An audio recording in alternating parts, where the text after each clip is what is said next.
Yeah, don't look at this. Doesn't count. This does not exist. I cheated. I opened up one first. Let's cover that. Didn't even happen.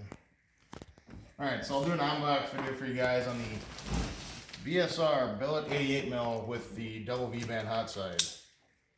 So straight from Byron. Big shout out to him. Looks pretty well packed. Well, I already know it's really well packed because I unpackaged one already, so I've never seen something packaged this well.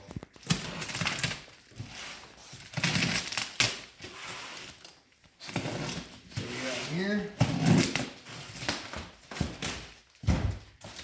Look at that. That's hefty. Stapled and everything. Got your gaskets here for inlet and outlet for the oil. Got this cardboard. A big chunk of packing foam in a bag.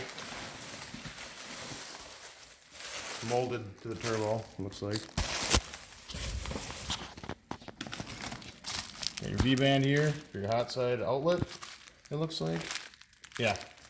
And then your V-band for your hot side inlet. At least on my model, which is the V-band model. I know there's a T6 and a T4. Let's see here. Put it down.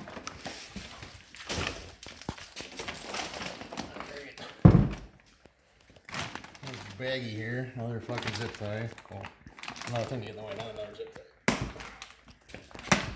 Cut towards you, buddy. Can't towards your face, or one. Look at that. Oh yeah. Alright.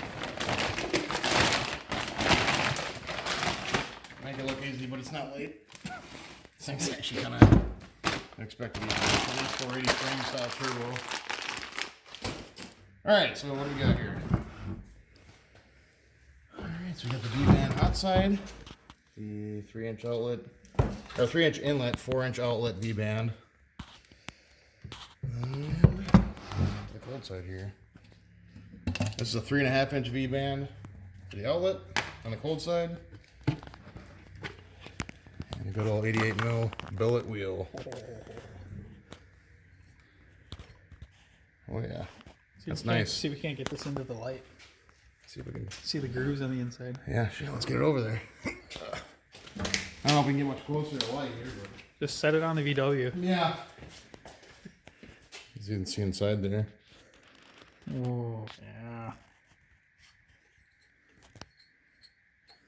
It's a nice turbo. That's nice. Yeah. You see it play. A little bit of play there, but obviously it'll correct once you get it under pressure. Under oil pressure. But yeah. Like I said before, big shout out to Byron. I'm really excited to try these VSR turbo out, or turbos. And we'll see where it goes from here. I got a lot to go yet. I don't know if you've seen this, but I got another 2 or 3 big purchases yet, and then I can actually get cracking. So hopefully the goal is Christmas of this year to finish up all the mechanical stuff. And then obviously next spring get started on tuning and everything after that, all the cosmetic shit on the body I gotta do yet, so yeah, that's about it.